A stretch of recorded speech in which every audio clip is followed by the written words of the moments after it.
BRS పై సెటర్లేశారు CM Revanth Reddy. అధికారం withdraw symptoms వల్ల కేటీఆర్ పిచ్చిగా మాట్లాడుతున్నారని, వాటిని తాము పట్టించుకోమన్నారు. సభలో అవకాశం ఇస్తే మాట్లాడకుండా ఇంటికెళ్లి దుకాణం పెట్టారని దుయ్యబట్టారు.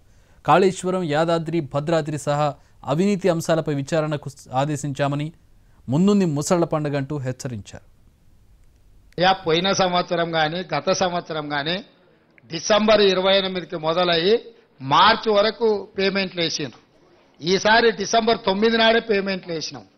చాలా విచిత్రంగా అప్పుడే అది ఇయ్యలేదు, అప్పుడే ఇది ఇయ్యలేదు. బాబామర్దులు ఇద్దరు తోకదగిన బల్లులాక వాళ్ళ దుంకులాట ఏందో నాకు అర్థం కాలే. పోయిన సంవత్సరం కూడా డిసెంబర్ 20 నాడు మొదలు పెట్టారు. మార్చి 31 వరకు రైతు బంధు పథకం ఖాతాల పైసలు వేసుకుంటూనే పోయినరు. అసెంబ్లీలో కూడా హరీష్, కేటీఆర్ దంచుడు గట్లున్నది. ఆడ విషయం లేదు. ఎగిరెగిరి దంచినా ఎగరకుంట దంచినా ఆడున్నది అంత గంతే. మేము ఉన్న వాస్తవాలు అక్కడ బయట పెట్టినాం. మా ఆర్థిక మంత్రి గారు, మా ఉప ముఖ్యమంత్రి గారు వాస్తవాలను అక్కడ టేబుల్ చేసి మీరు ఏమేం చెప్తారో చెప్పండి అని చెప్పి రోజంతా సమయం ఇచ్చినాం.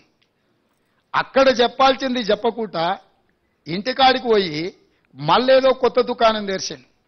ఈరోజు వాళ్ళు తింటున్నారంటే అది రక్తపు కూడు, అది శ్వేతపత్రం కాదు.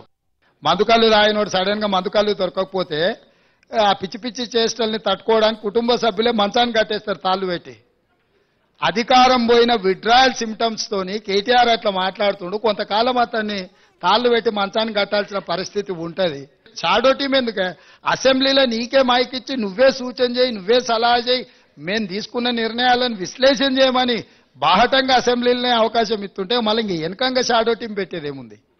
నిన్నో మన్నో ప్రజావాణి కార్యక్రమానికి కాడబిడ్డ వచ్చింది, అక్కడ దరఖాస్తు ఇచ్చింది, వీళ్ళు పరిష్కరించలేదు, నేను పరిష్కరిస్తున్నా, ₹1,00,000 ఇస్తున్నా అని కేటీఆర్ గారు ఎక్కడో టీవీలో పేపర్లో ఎక్కడో నాకు భలే సంతోషం అనిపించింది.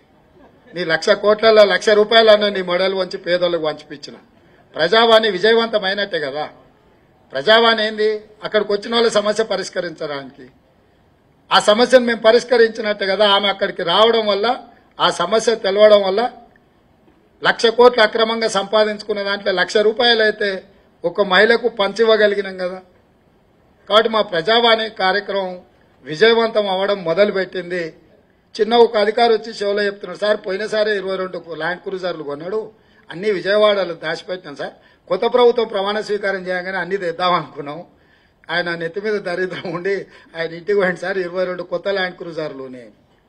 అసలు ఇన్ని వందల వేల వాహనాలు ఉన్నప్పుడు ఒక్కొక్క బండికి దాదాపుగా ₹3 కోట్ల అవుతుంది. మరి బుల్లెట్ ప్రూఫ్ చేసిన తర్వాత ఇంకా కొంచెం ఎక్స్ట్రా అవుతుంది. 22 కొత్త ల్యాండ్ క్రూజర్లు చెప్పా పెట్టకుండా కొని దాచిపెట్టిన కేసీఆర్ మూడోసారి కూడా వస్తాడు. అన్ని అందరూ 22 అంటే ఆయనకు, ఆయన వంది మాగతులకు అందరికీ ఉండడానికి. ఇట్లాంటివి ఆయన సృష్టించిన సంపద. కాళేశ్వరం మీద ఆర్డర్ ఇచ్చినాం, చూసినావు కదా. మేడిగడ్డ, అన్నారం బ్యారేజ్ల మీద ఏం చేయదలుచుకున్నాం ఇచ్చినాము.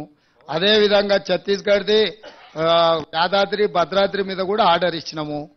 దాంట్లో జ్యుడిషియల్ ఎంక్వైరీలో వెళ్ళే వివరాలు, రికవరీ, రెవెన్యూ రికవరీ యాక్టులు ఇవన్నీ ఉన్నాయి కదా.